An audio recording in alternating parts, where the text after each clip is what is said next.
We are very excited and grateful to have Mastura Debra Graugnard with us today. Mastura is a best-selling author, speaker, and an intuitive spiritual healing practitioner.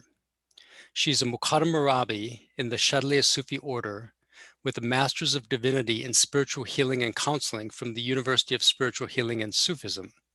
She served as operations director at that university and later returned as university relations manager. Through her private practice, Joyfully Living Wellness, Mastura guides people to honor their relationship with food and their bodies, to heal past pain and trauma, to deepen their spiritual connections, and to live in harmony with the planet. Through her latest book and accompanying course, Bridging the Gaps, A Journey to the Center of Yourself, she guides women to access and embody their sacred feminine essence and hold the energy of the true feminine that is needed for the healing of humanity and the planet. Mastura facilitates transformative programs and retreats online and in person. You can join her for a free weekly prayer and healing circle on Sunday mornings, and you can find her website at joyfullylivingwellness.com. Her teaching today is Clearing Inherent Generational and Cultural Shame. Mastura, welcome, and thank you for being with us today. Thank you, Pat Abdullah. Assalamu alaikum for you and everyone. I'll begin today with elongation of the names and seeing beautiful smiles and faces of people that I know and haven't seen for a while, at least not your face, beautiful. Assalamu alaikum. I'll begin with the elongation of the names in the tradition of our lineage and our beloved guide, Sidi Sheikh Muhammad al-Jamal. La ilaha illallah. La ilaha illallah.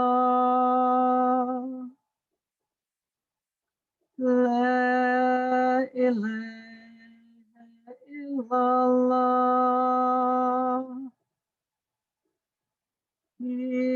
Ibrahim Rasulullah. La ilaha illallah. La ilaha illallah. La ilaha illallah.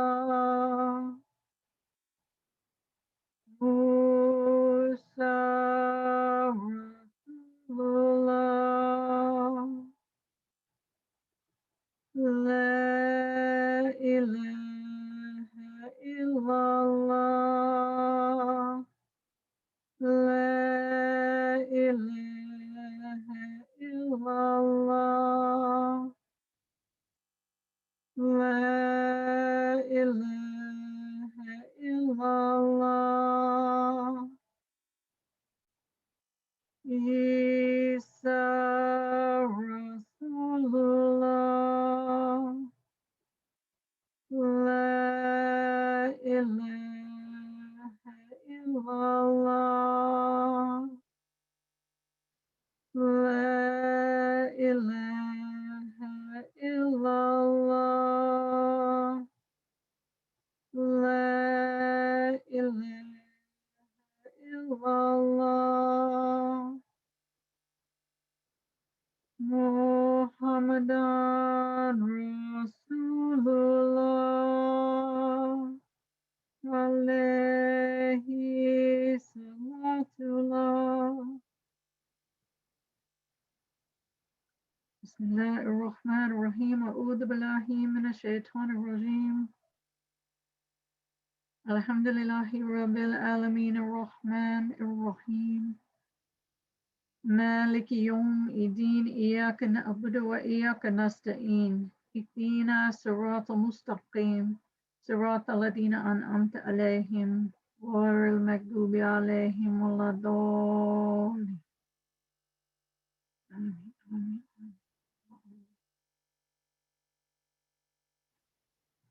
So welcome. Assalamu alaikum wa rahmatullahi wa barakatuh. We're going to talk today about clearing inherent generational and cultural shame. And when I was looking through the attendee list, I see it as mostly women, if the names are accurately representing who is here, who's actually here. And I'm glad to see that there are a few men here too, because the inherent generational shame affects men and women alike. And so first, let's talk, and I'm happy to make this interactive, and so we get to the exercise part, and of course we'll all join in. This is going to be hopefully informational, explorational, and experiential all at the same time. But first, what is generational and cultural shame? What is the inherent shame? Anybody want to share some thoughts, ideas, or examples?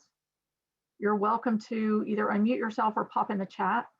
And just as Pat said, Abdullah said, just know that if you unmute yourself and speak, that you'll show up on the recording. You can also put into the chat just your thoughts. What does it mean for you? Inherent cultural generational shame.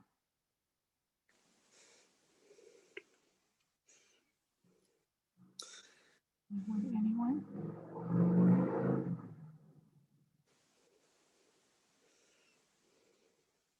Okay, I'll go.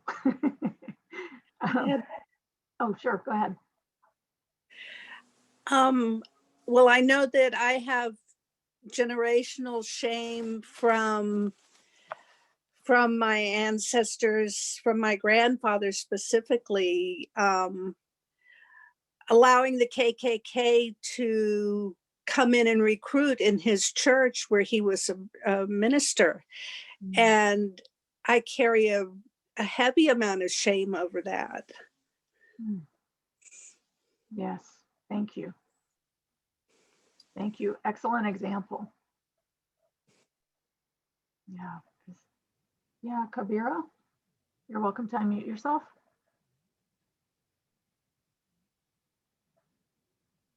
Assalamu alaikum.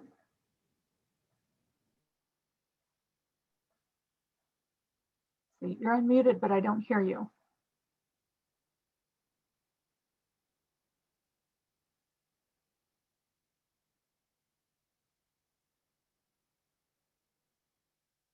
Okay, I'll read some from the chat, and Kabira, when you're able to cut in, please do.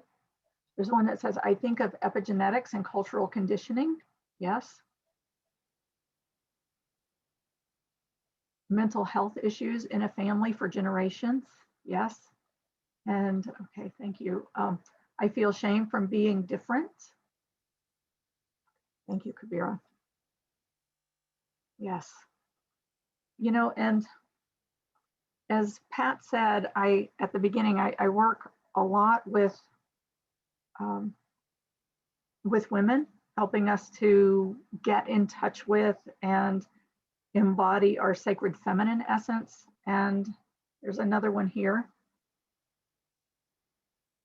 Okay, a couple more along these lines. Yes, shame from being conceived out of wedlock, sexual education, and people not honoring the role of mother in the family unit. So thank you. These are all excellent examples. The differences within myself has created separation, even among my sisters. Yes. So these are all things that, I was speaking with someone earlier today, and just something that came up was, just a belief. There was a question about what Allah makes for in nature, in Allah's divine design versus the humanity. And I believe that Allah puts everything in its perfection in nature. And then he creates the human beings to turn away from the perfection intentionally, so that we make what we make, and we have the challenges we have and the walking we have in order to get the teachings that we're here to get, to know the love of Allah even more completely. And we turn away from Allah's perfection of nature. And in the broader sense that that is by the divine design. There's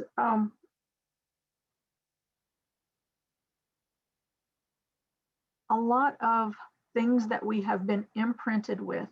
If we look at inherent means we're either born with or born into, right? The cosmic soup that we swim in, the cultural templating that we swim in, we're born into. Generational means it's coming through our DNA, through our ancestral templating, ancestral memory that we carry. Or cultural, we're born into a culture that says, this is who you are, this is what the world is about, this is what a woman is, this is what a man is, this is what a child is, this is what an elderly person is. And we, when we're young, very early, we receive information. We come in with information from our ancestors. We learn from our family unit that we're living with, and we also take in tons of information consciously or subconsciously from the culture that we're born into or that our family of origin was born into that's been passed down.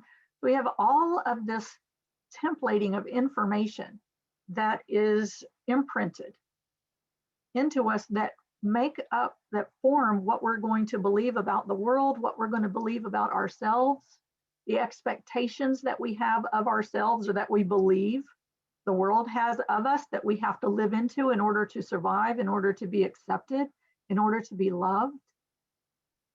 And all of this is part of the divine design, part of the cosmic soup.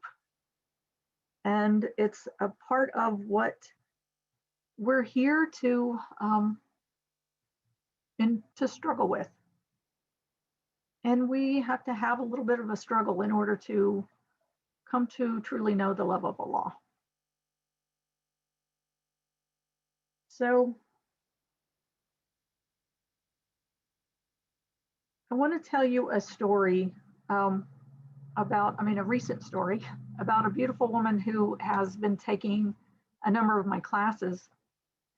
And I just tell you the story because I want to acknowledge her for what she brought to the classes that has really led me to this that I'm going to share with you today. So she's a beautiful woman. She is a Muslim woman from France, and she is a reciter of Quran and a beautiful, inspiring, heart-centered student of Quran who deeply, deeply yearns to know Allah. And it's been an absolute joy and pleasure and just exquisite time of getting to know her through these classes. And inshallah, one day she'll be teaching from Quran, and I'll get to introduce you to her at some point. But in one class, we were doing self-exploration, right? Of what is it within ourselves that we truly yearn to embody. And we were doing some transformational exercises with really bringing in the qualities into our core, into our bodies, anchoring them into that feminine state of being, right? Because the feminine state of being, which everyone has masculine and feminine energy, but the feminine state is that state of being where we are, right? It is what we are, it is who we are. And we were really working on anchoring divine attributes into our core and being that beauty of Allah and the love of Allah and the attributes of Allah that we wish to be in the world and see in the world and carry in the world. We were working with that, and one of our beloveds came up with the divine name of Al-Mubin, which is the clear, open, manifest, the showing. And this actually piqued her curiosity, and she was wondering, she knew the translation of the name, but couldn't remember where it was in Quran. So she went off and did some research about it and brought this back to me. And I found it to be so beautiful. I've been using it ever since, and it's been so powerful that this is one of the things that I want to share with you today. So she found in the Quran, and I'm going to read it for you from Sheikh Nuruddin's Quran. and on Al-Mubin is beautiful because where she found it, or she found it, but it exists, where it exists in the Quran is, I'll now give the credit to Allah, right? Allah put it in the Quran. And where it exists is in the story of the Prophet's wife, when she had been falsely accused of adultery. And Allah says, let me put on my other glasses, excuse me, I can really see. Okay. And in the Quran, this is on this Surat An-Nur, I'll start with 23 through 25 here. It says, surely those who falsely slander chaste women, unthinkingly careless but believing women, are cursed in the world and the final world, and for them there is a terrible punishment. On a day when their tongues and their hands and their feet shall bear witness against them as to what they used to do. That day Allah will pay them their full wages, and they will realize that Allah is the most manifest truth, or is the manifest truth. The manifest truth, al-haq al-mubin, the manifest truth, the clear truth. Allah is al-haq al-mubin. And we had a beautiful conversation about this. And, you know, when you think of, if you've been raised Catholic, I was raised Catholic, let me say that. I was raised Catholic. In Christian faith, there's the what's called original sin, the sin of Adam and Eve. And the sin of Adam and Eve is what has templated, or at least our perception of, for if you're if you've heard that story anywhere close to the way that I heard the story, which was that, you know, Allah put them in the garden, they met in the garden, and in the Garden of Eden, and Allah said, eat from, you know, all of the fruits and all of the and everything in the garden, but stay away from the tree of knowledge of good and evil, and don't take from that fruit. And in the story that I know, it says that the Shaitan appeared as a serpent to Eve and tempted her, and she became weak and gave into that temptation, and then in turn tempted Adam. And because of their, you know, that taking of the apple from that tree, that they saw themselves as naked, and that Allah punished them. And I've even heard, you know, and basically doomed all of mankind to this life of suffering that we have. And I've even heard that women have to suffer pain in childbirth because of the sins of Eve. And because of that, the woman could not be trusted and must be subservient to man, and must be, you know, and when you think about it, really, CD tells the story a little bit differently, right? Where it doesn't, it's they are together, and it's not, you know, one fault over the other. And this is the way it's told in the Quran. Also, there is however, I believe an inherent shame that we are born with that goes all the way back to that story, having gone against what Allah said, and, you know, being sinful, being bad, being disconnected, separate from Allah, the separation from Allah. But as CD teaches in Music of the Soul, there are three things that Allah gave to the human being intentionally to turn us away from creation, because at the time of creation, Allah offered the trust of free will, the trust of, well, what most believe is free will, to everything in creation. It was offered to the animals, to the wind, to the water, to the trees, to everything in creation was offered to manifest with the trust being free will, and is what most scholars believe. And everything was offered that trust to manifest with free will. And everything in creation said no. They knew they could not live a better existence other than one that was completely aligned with the will of Allah, except for the human being. The human being chose to come in. We said, you know, okay, yeah, we'll take that. We'll take that trust, right? So we chose to come in with free will. And when we came in as these perfect beings, Allah breathed into Adam, the first earthling, when in his essence, all of the knowing of all of the names of everything.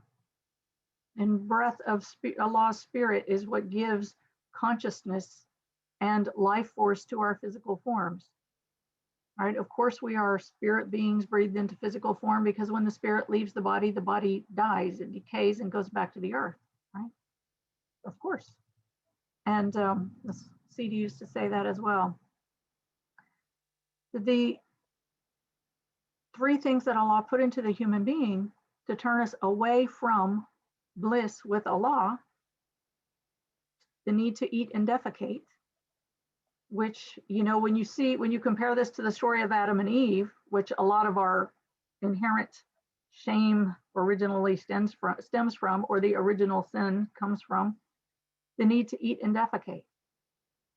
And that is what puts us in touch with the food, the apple, the body, the needs for the body, the connection with the earth, right? That's what grounds us here into our bodies and the earth, in our dependence for food.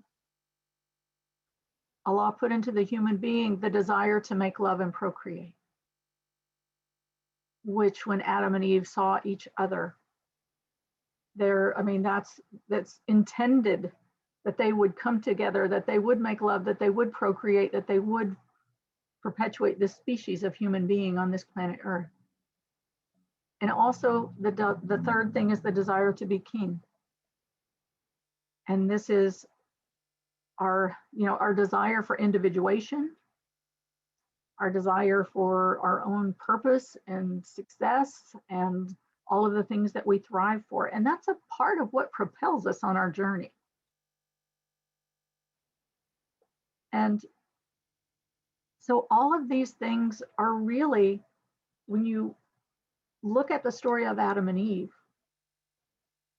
the taking of the fruit, the coming to see each other and to desire each other, and the desire for individuation, that all is a part of that story that was necessary. What we experience from that, and every human being experiences as being born onto this planet in these physical earth bodies, is a sense of separation. We feel a sense of separation.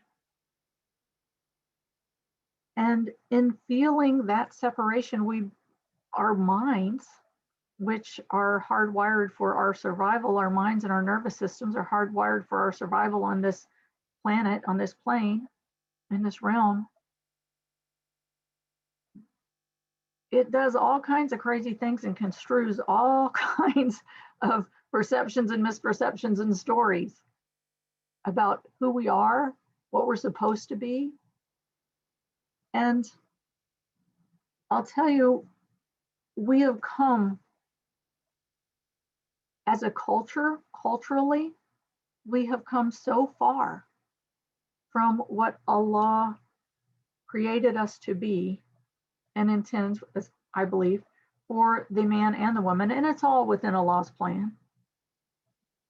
But so far from that deep truth that we know when we find our connection with Allah. And Allah is Al-Haq Al-Mubin. Al-Haq Al-Mubin, the clear truth. So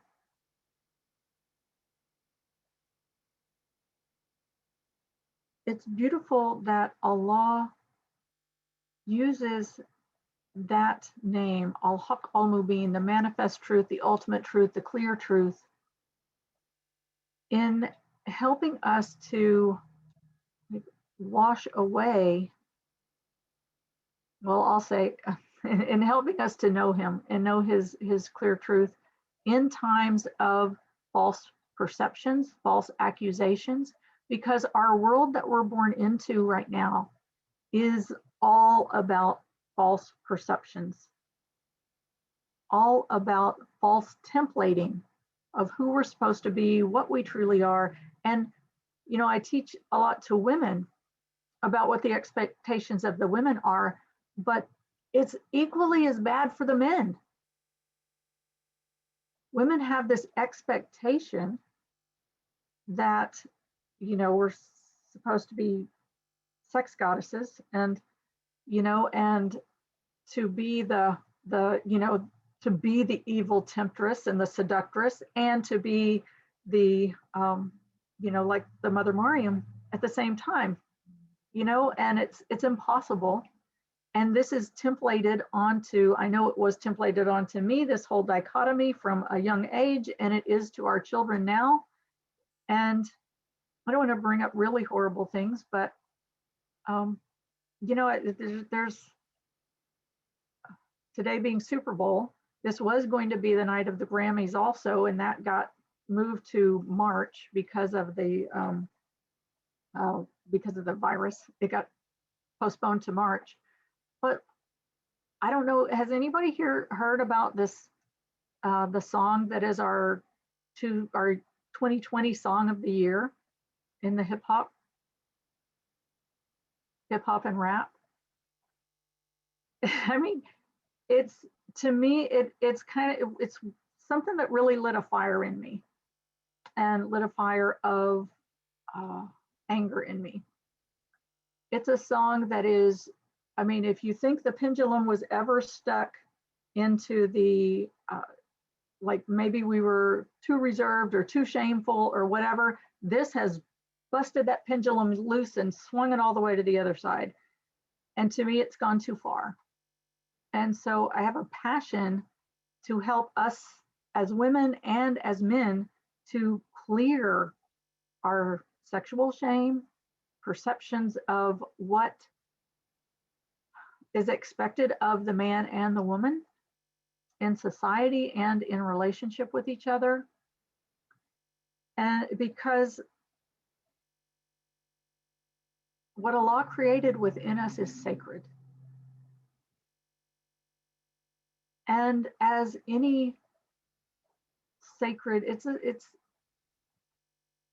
sacred temple that is held inside of us. And as with any sacred temple, it is to be protected and cared for and preserved and held in reverence. And that's far, far, far from where we are as a society, as a culture. So a couple other examples from Quran of false accusations. Number one, the Mother Mariam, mother of Isa, alayhi salam. The Mother Mariam was also, you know, when she went back to her family with the baby, they said, Mariam, what have you done? Your father was not a bad man. What happened? What did you do? And Allah gave a miracle. Allah gave his word in the Quran with the protection and in defense, if you will, of the Prophet's wife. And he gave a miracle in defense of Maryam. And he gave the baby Jesus, Isa, the ability to speak to the people and to let them know that he was created as a prophet by Allah, and that his mother was innocent. And Allah gave that miracle for the people to see.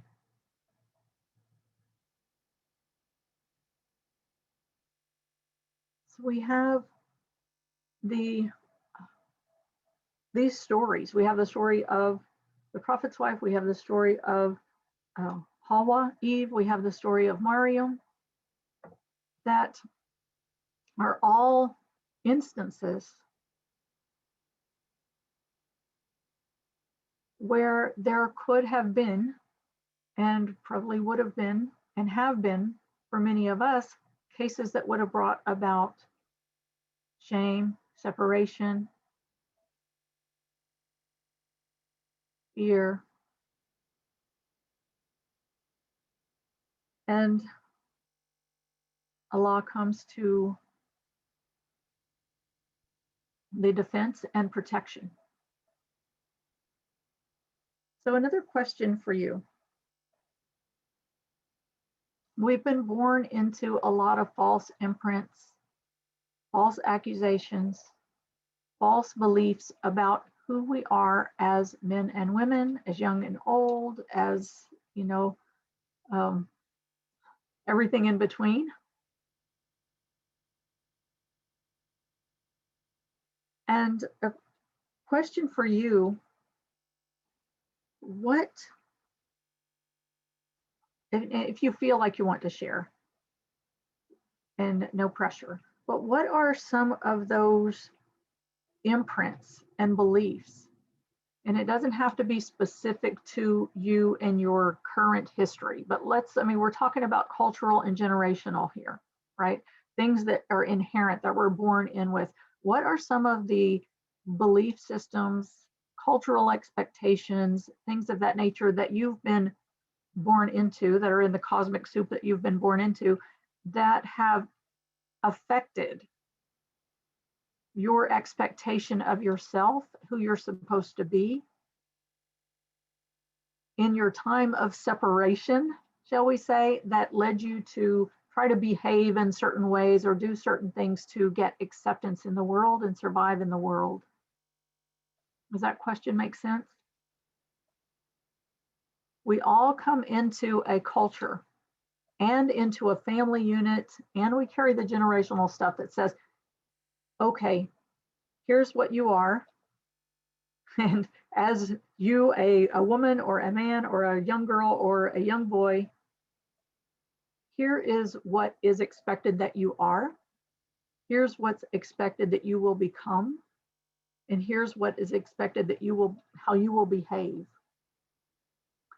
And these things can, you know, as we try to survive and try to get by in the world and try to fit in with these things, it can cause that pain of separation that we experience in our hearts when we are turned away from bliss, turned away from truth.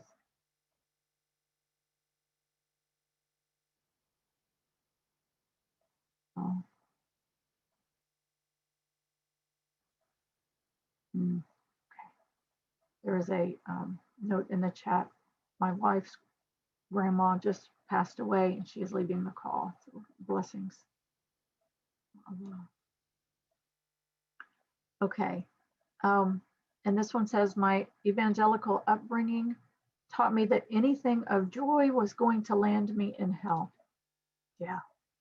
Yeah. So think about what that did and how that affected your behavior and the choices that you made in your life.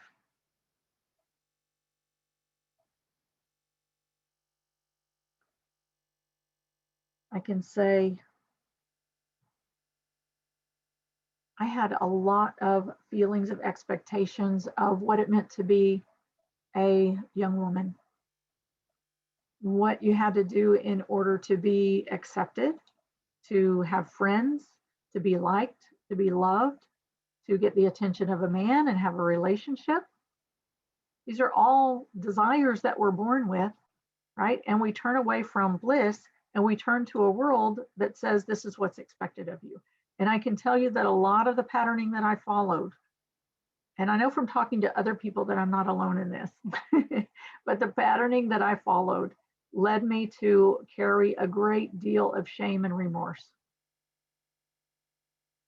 And so, you know, if it wasn't that I was totally giving into them and giving myself away to them, it was that I was compensating for a lack, a perceived lack within myself, as I was perceiving myself as not fitting in, not being good enough, and all of those things that we do. So if there's something that you can think of for yourself in this moment. We'll do a dhikr with al-haq al-mubin. And I invite you at this time to set an intention. And Bismillah ar-Rahman ar-Rahim. Let's just imagine yourself to be face to face with Allah as best you can. As human beings, we set our intention to be face to face with Allah in every moment. Because surely if we are not seeing Him, He is seeing us. And make your prayer, make your intention directly from your heart. And if you don't know of something, just ask in general for help with clearing anything that you want to clear from your templating, from your energetic templating. Right? We have the things of our heart, right? And the heart is key into opening our hearts and getting into our connection with Allah. But we also have like this cellular templating, a grid that overlays our cellular consciousness that says, you know, that is just like a subconscious programming. So let's ask on both counts, for the heart and the subconscious programming, to inshallah help Allah help us to clear and cleanse our knowing, cleanse our mental, our emotional, our cellular, our energetic, and all the way to the soul and the core spirit, to really cleanse all of this that impacts what we believe about ourselves and our expectations of ourselves, of each other, of the world. That, you know, I mean, especially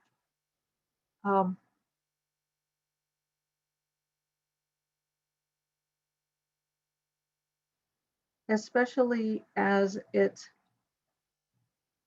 brings us that sense of inferiority, that sense of shame, that sense of needing to hide, that sense of unworthiness. Just bring that all to Allah. And I'm seeing there are a couple more in the chat here. I didn't believe that God was vindictive. I defied the evangelical parents and believed in joy. That's beautiful. My father was ashamed of his relatives because he had climbed the social ladder to an extent that they hadn't. As a result, he shielded us from getting to know them, so we know very little of where we came from. Yeah. You know, it's the things that we believe are more important than just knowing the love of Allah. Because ultimately, every human being, or every one of us here, I could probably safely say, has a desire in the heart to know Allah in the heart, to yearn to return to be one with Allah.